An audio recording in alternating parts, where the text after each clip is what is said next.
to another episode of USASB's Meet the Editors. This series is devoted to connecting entrepreneurship researchers with a variety of journal editors to gain insights on how to get published within those journals. So connecting entrepreneurship educators with collaborators and co-conspirators, pedagogical influencers, and program innovators is at the core of USASB's value. We hope you will join us as we boldly advance entrepreneurship education and create better research, better teaching, and better impact on students and communities. So look for all of our membership benefits at usasb.org. But this series is free to the world. So please join us today as we talk with Dr. Michael Morris and Dr. Susana Santos.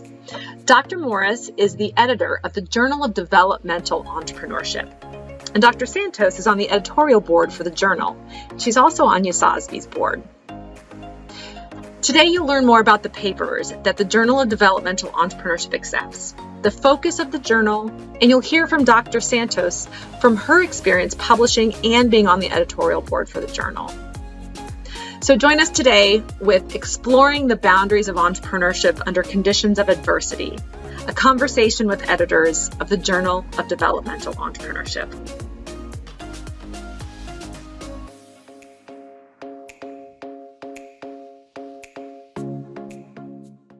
Susana and I have been doing work in the space around entrepreneurship and disadvantage. People who, for reasons of poverty, reasons of discrimination, reasons of refugee status, reasons of other aspects of their lives or environments that put them in disadvantaged circumstances, but who have a dream of venture ownership and starting and running a venture.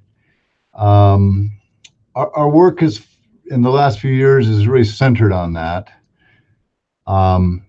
And so this conversation today is about that, and what we'll focus primarily on is the Journal of Developmental Entrepreneurship, which is a scholarly journal which is at its essence dedicated to entrepreneurship under adverse circumstances. So the JDE, or the Journal of Developmental Entrepreneurship, is intended for audiences, principally scholars, but also scholars who study issues of developmental entrepreneurship, but also professionals involved in government and non-governmental efforts to facilitate economic development through entrepreneurship, community development, educational programs, but where the focus is environments where there's less infrastructure, people who face more than the difficulties all entrepreneurs face because of their circumstance. So JDE, I think the important thing that we might want to spend a little time on is, if you look at the landscape of scholarly journals, obviously it's increased. There are more of them today than there ever were before, as the volume of research has correspondingly also increased. So I thought it might be helpful to share the space. What is this niche that the journal represents? And so let's drill down on four elements. The first of these is disadvantage or adversity. So the journal's interested in research that addresses women and entrepreneurship, minority groups, immigrants, those persecuted for religious or other reasons, the formerly incarcerated, women in shelters, refugees. Those are but examples of the large numbers of people who face a unique set of obstacles that are tied to their circumstance. And those obstacles may include literacy gaps. They may include what we call a scarcity mindset, the tendency that they live in a world of trade-offs where how do I get through this week in terms of, do I pay the rent or do I pay a medical bill? People who, as a general rule, don't qualify for conventional sources of debt or equity finance, and who have little in the way of a safety net to fall back on. People who face extensive distractions from the process of trying to create a venture because of crime and insecurity, because of food scarcity, because of housing difficulties or shortages, because of a limited social network. All things that we have come to label the liability of poorness. So that's the disadvantaged context.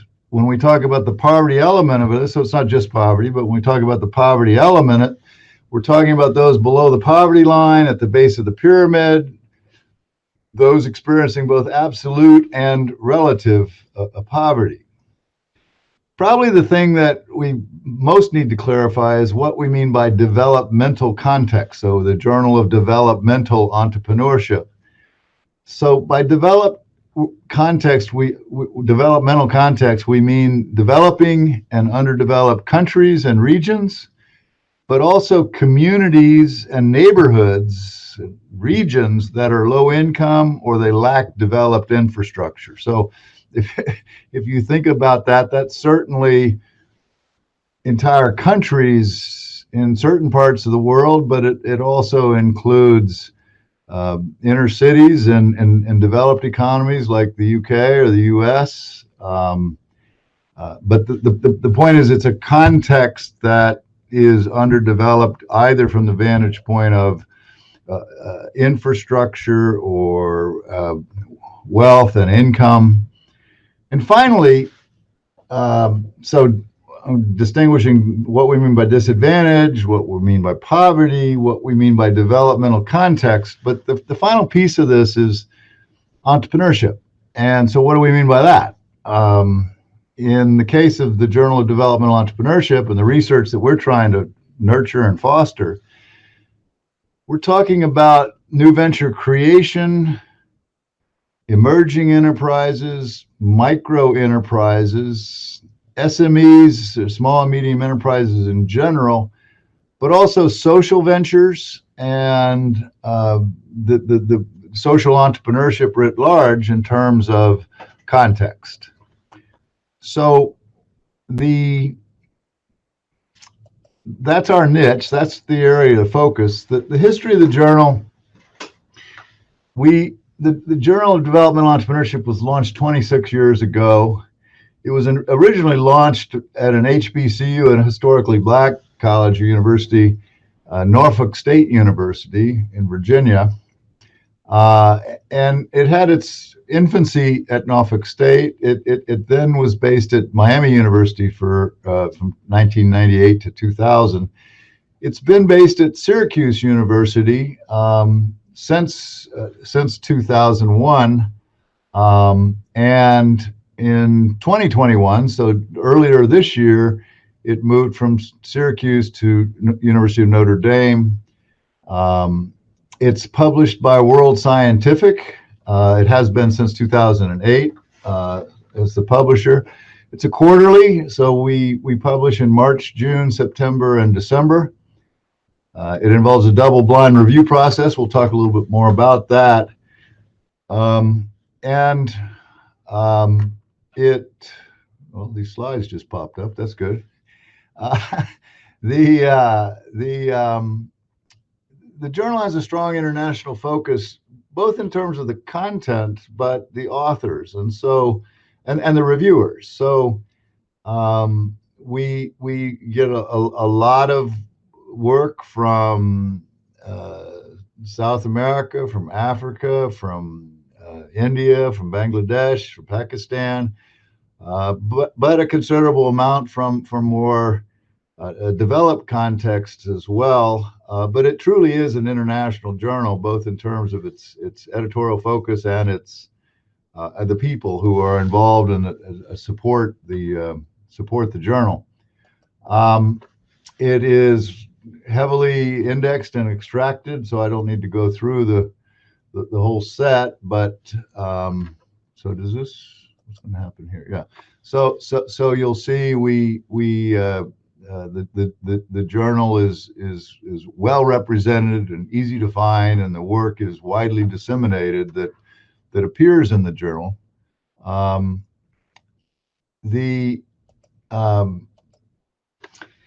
The work that we publish is a mix. It's a mix of conceptual work, empirical work, theoretical work. We have published some more descriptive kind of work because it while being descriptive, still meaningfully advances the state of knowledge. The empirical papers, I'd say probably pretty close to 50-50 mix of quantitative and qualitative kinds of research. Our interest is simply the quality of the research. One of the areas that we have moved to front and center and trying to give more focus is public policy, an area that is underrepresented in most of the academic journals in management and in entrepreneurship. Case studies, I'll talk more about that in a moment. But our focus is scholarly research, but we have featured work that is more applied research, particularly in terms of the data and the methods, but that even as applied research has significant implications for advancing our understanding of developmental entrepreneurship. So that's what we publish. Here are a number of examples of the kinds of topics that are covered in the journal. So I've alluded to poverty and entrepreneurship, self-employment in developing contexts, the unique challenges and opportunities facing minority, ethnic, and women entrepreneurs, microcredit, microenterprise funds, and alternative sources of funding. So ROSCAs and other inventive tools and vehicles that generate money for the ventures of those in disadvantage. Legislative, regulatory, and tax policy that affects entrepreneurship and economic development. Work on ecosystems, as you know. Some of our own work has noted the fact that community ecosystems tend to, first, women are underrepresented, but the poor are heavily ignored by, or if underrepresented or ignored by local entrepreneurial ecosystems. And even the way we conceptualize an ecosystem tends to not include the kind of entities and organizations that can support those in disadvantaged circumstances and the kind of ventures that they create. So educational issues and training as it relates to the developing context and the disadvantaged context, the economic impacts, but also social impacts. So how does entrepreneurial activity influence neighborhoods? How does it have positive externalities in terms of crime reduction or school dropout rates or drug abuse or gang activity? Apart from its economic benefits. So that's a taste, at least. On the other hand, we don't publish work that's not original, work that's appeared elsewhere. I think the key thing, and I'll talk a little bit about the process and what tends to fall out, but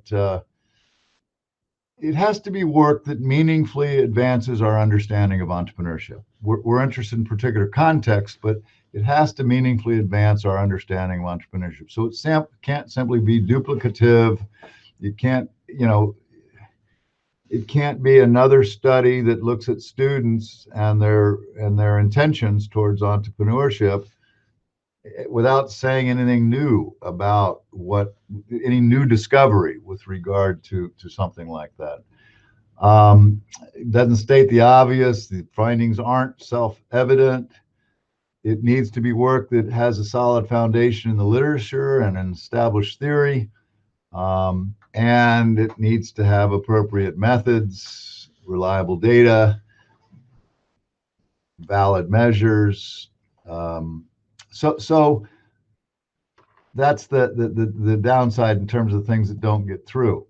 So let me talk a little bit more about that, because with the JDE, our goal is not to reject everything that comes through the door, and if anything survives, it can go in a journal. It's just the opposite. We look for papers with potential and then want to work with the authors to get them to the finish line in terms of something that could be publishable in the journal. So the editorial focus is more looking for the merit, and that the merit is enough, and then how can we enrich and enhance that and improve that to the point that it's publishable. So when papers come in, and they do come in from all over the world,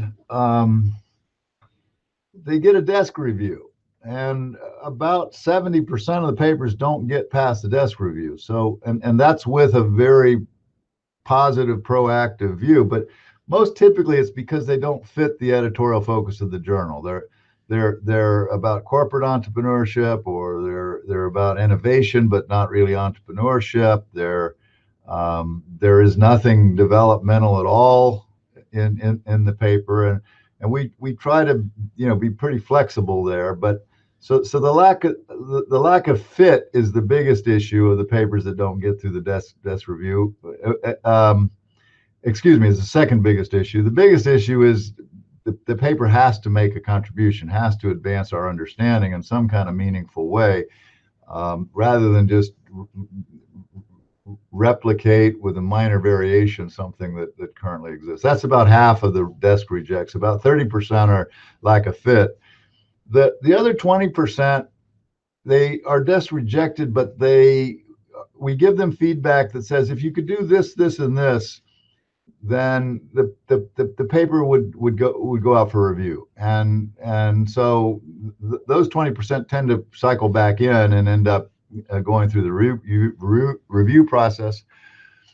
All papers with the journal are blind reviewed. They go to 3 reviewers. The reviewer receives the paper author receives at least 2 substantive reviews, and we try to ensure that they are indeed substantive. And we try to, our target, which we pretty consistently beat, but our target is once a paper goes out for review, that we've completed that whole process and made a revised, resubmit, or accept decision or reject decision within 90 days. This is a picture of the most recent issue of the journal. It was the June 21 issue. It was an issue devoted specifically to poverty, and poverty isn't all that we focus on, but it was devoted to poverty. It features some of the leading researchers and thinkers in the area of poverty and entrepreneurship, and you can see the mix of topics. And so a really intriguing perspective on institutions and institutional theory and institutional constraints as they relate to poverty and entrepreneurship. Exciting work by Amoros and others showing that the success rates of ventures started by the poor are in fact meaningfully higher than people think they are, and that entrepreneurship actually, their evidence does support the idea that entrepreneurship can reduce poverty, and that these are not just ventures that keep a person in poverty. Ted London's one of the leading thinker on base of the pyramid and those markets and how those markets sustain entrepreneurs. Ivan Light looking at alternative sources of microcredit, a neat paper by Gary Bruton and colleagues on informal finance. a policy paper from Colin Williams in England, who I think is a top thinker in the whole area of policy, the informal sector, and entrepreneurship. And then work from Jeff Robinson and his colleagues, where they've got a lot of on-the-ground experience, and they're presenting a framework for policy and practice. So that gives you a flavor of the diverse mix, and this is an issue devoted just to poverty. The typical issue is even more diverse than this. We have a special issue in September that'll be the first paper that the first journal whole issue devoted to this topic of transitional entrepreneurship. So people transitioning from one place in life to another through entrepreneurship. And we're open to other special issue proposals. Those can be sent directly to me for consideration.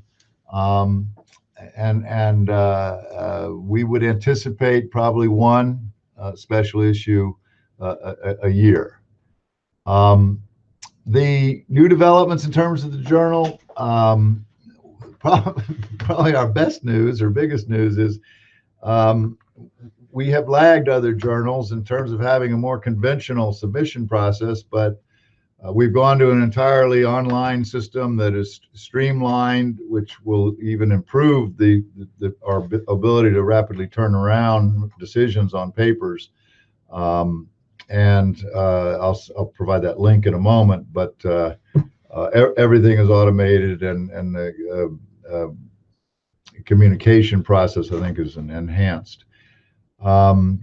We have a strong interest in policy papers, so people that really want to do work on, how can public policy spur entrepreneurship, foster entrepreneurial development? How can it help people in disadvantaged circumstances address those circumstances?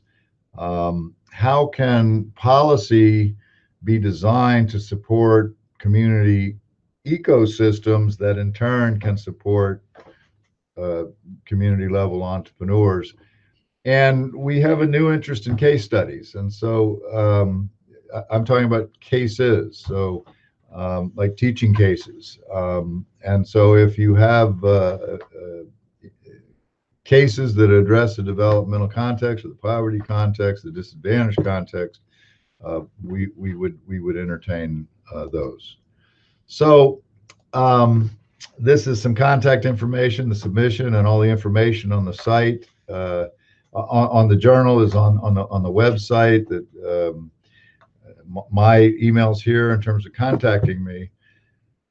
But probably a much richer and more insightful view on all of this, I think, would come from someone who I greatly respect and admire, but who is on the editorial board of the journal on the one hand, and has published in the journal. And so my colleague Susana Santos has joined us from Rowan University, and I've asked her to share her perspective, and she didn't have to tell me in advance what it would be, so the good, the bad, but this is Susana Santos. Susana?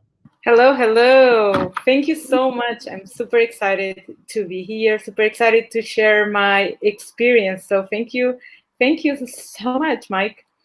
So yeah, I'm excited to be here and to see, all the new upcoming things that have been happening with JDE.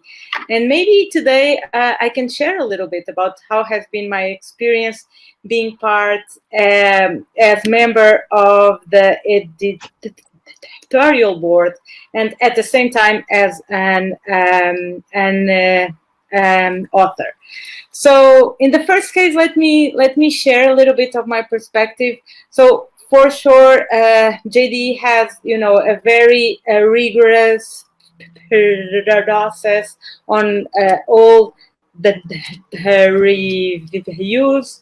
All the reviews do a very hard work to offer helpful comments that are on time, and of course that all the reviews are completely behind.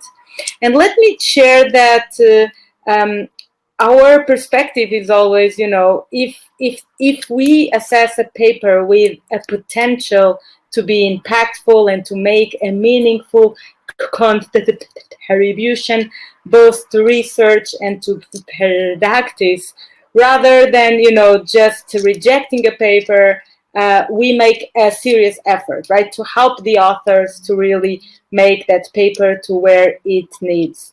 So I think that's a very unique a way of acting. And as an author as well, I know how hard it is when we have papers that are not accepted. So I'm really, excited, and I really respect this way of acting, of helping the authors to make that article where it needs to be, rather than just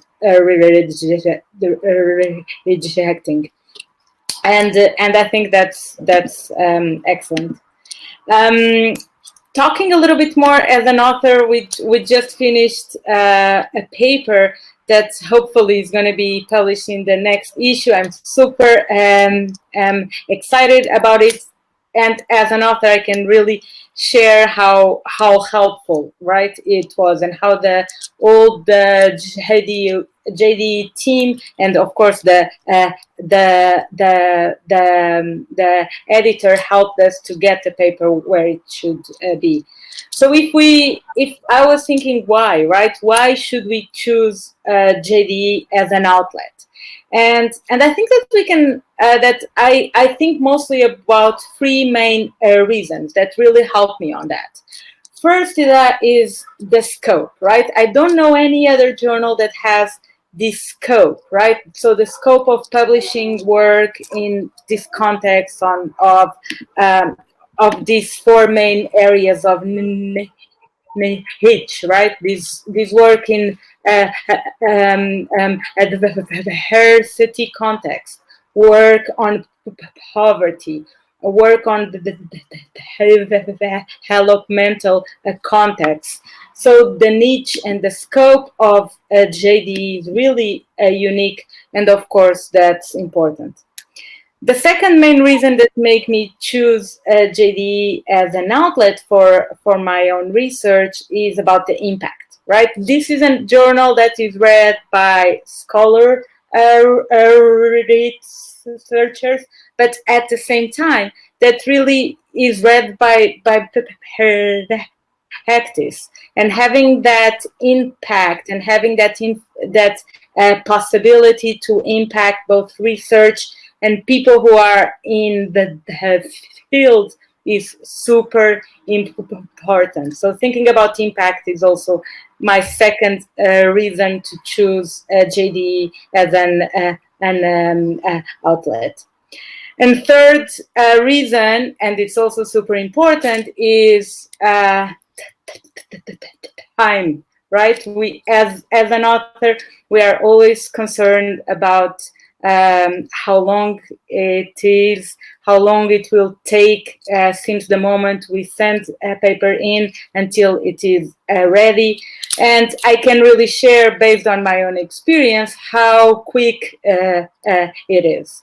So once you have your article submitted, and once it passes that first desk review, we can have our comments back in about a month and a half.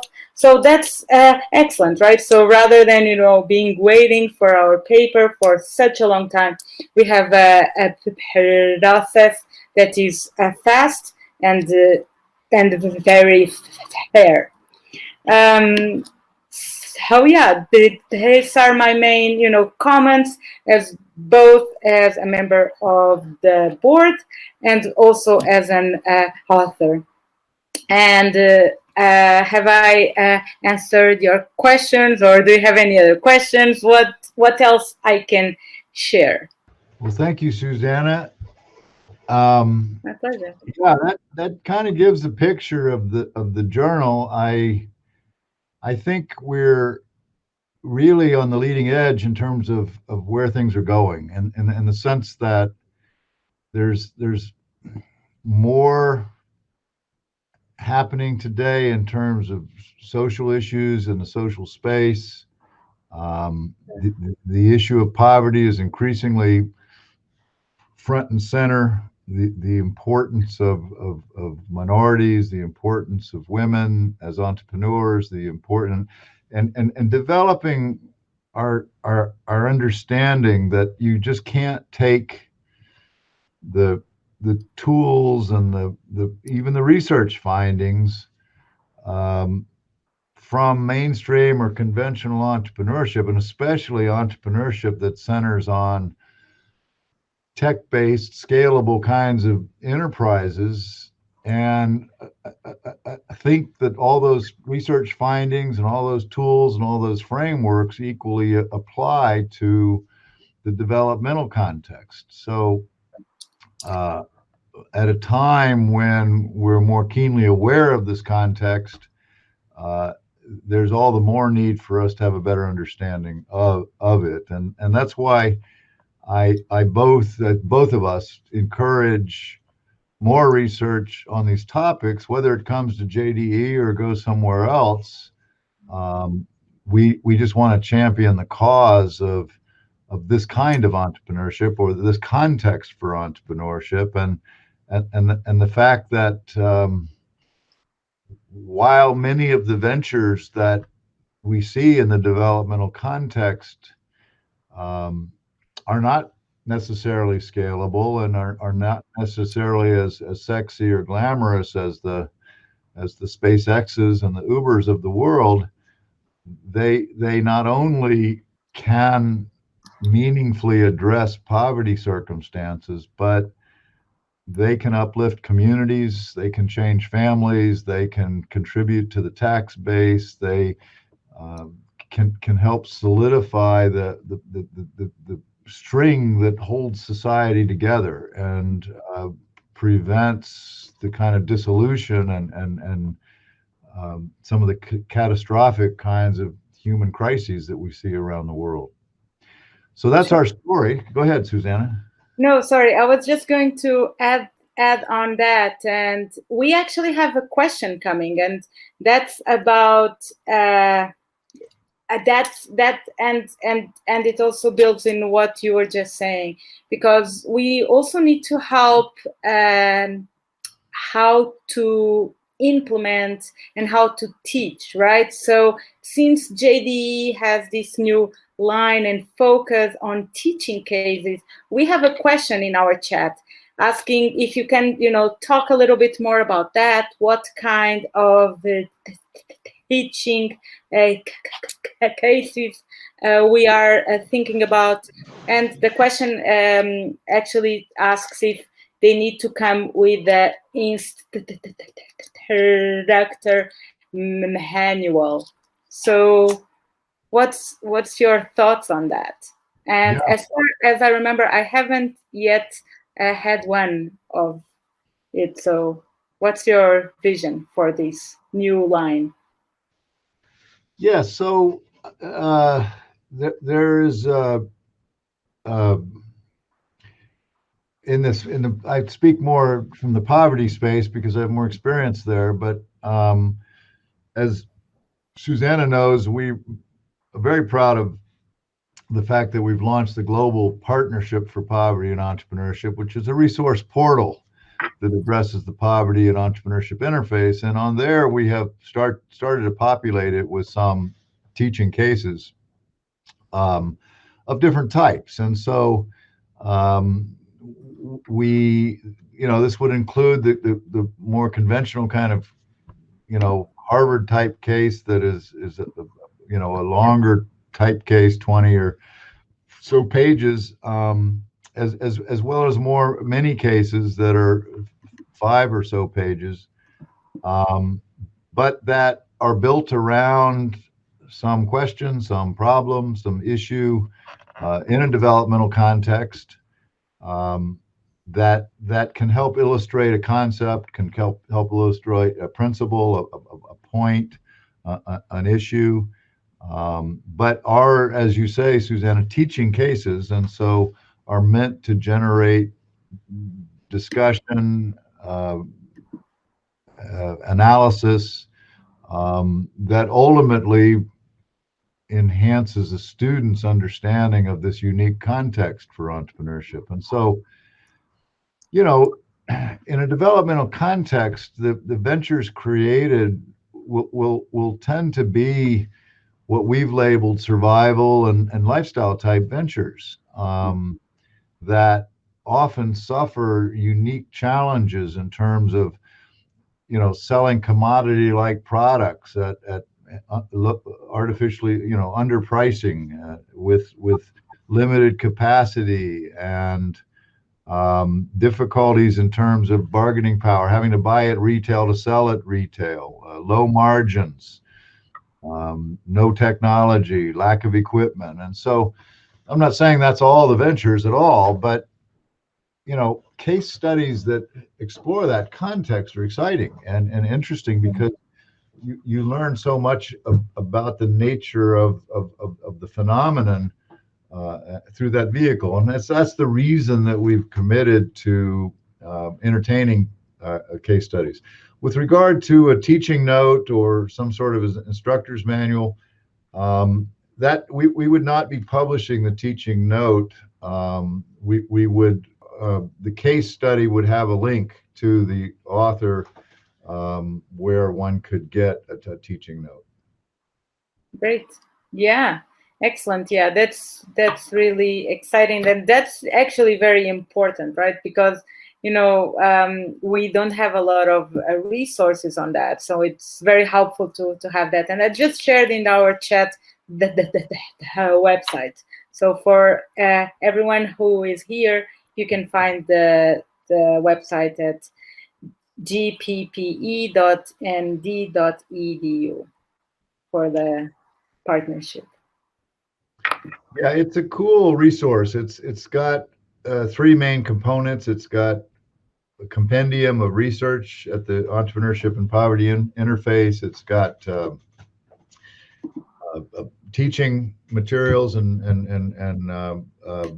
exercises, and it's got a listing of leading community engagement initiatives around the world that are focused on helping those in disadvantage start ventures. Of course, JDE has a much larger scope than just poverty, but it is good to get a plug-in for GPPE. Are there other questions or things that we can share with regard to the journal or the work that we're doing? I can see nothing in the chat now, but maybe someone has other questions, or you can post in the chat or just unmute yourself, probably, if that's possible. I would assume so. So we have a very hard question, and it's for you, Mike. It isn't for me, for sure. So the question is, what's the future trends that you see in social entrepreneurship? Yeah, that's a deep question, and I'm not usually a great prognosticator, but you know, I think the not to talk about my own research, but I guess I will. We published a paper a year or so ago, The Great Divides in Social Entrepreneurship, and I think the challenge with social entrepreneurship is there are far too many papers on what it is, definitions of social entrepreneurship, and not enough empirical work or even theorizing. And the challenge is social entrepreneurship is in some ways more diverse than perhaps even conventional, you know, for-profit type of entrepreneurship. And that diversity suggests a need for better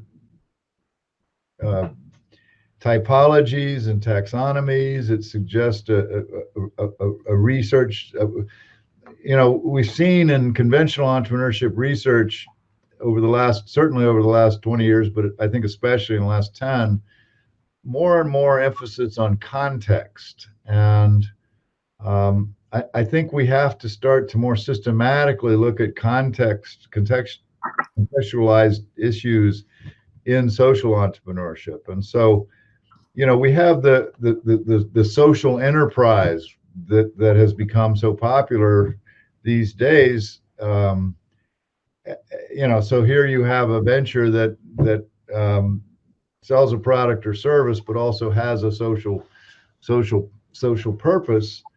But that's not the only form of social entrepreneurship. It seems to be increasingly the prevalent one. But the point is, I think that the direction that I see the field taking is more contextualizing, more development of theoretical and empirical insights that distinguish the context and are unique to the context. Sure, and I would add that probably that's a space, right, that we would be welcoming, right? So at JDE, research on social entrepreneurship in those contexts would be something that would be welcoming.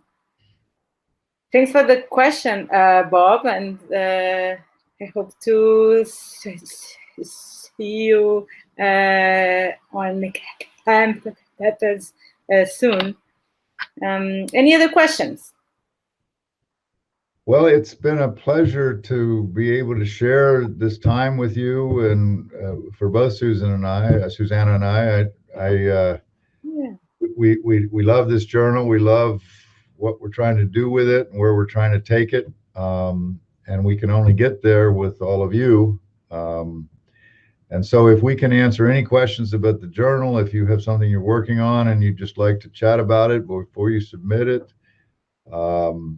we would most welcome that, and hope you'll check out the journal if you're not familiar with it. And we very much thank USASB for the opportunity to share all of this with you today. For sure. Thank you so much. It was very nice to be here, and I'm excited to see what else will happen with the JDE. Thank you, everyone. Thank you to USASB.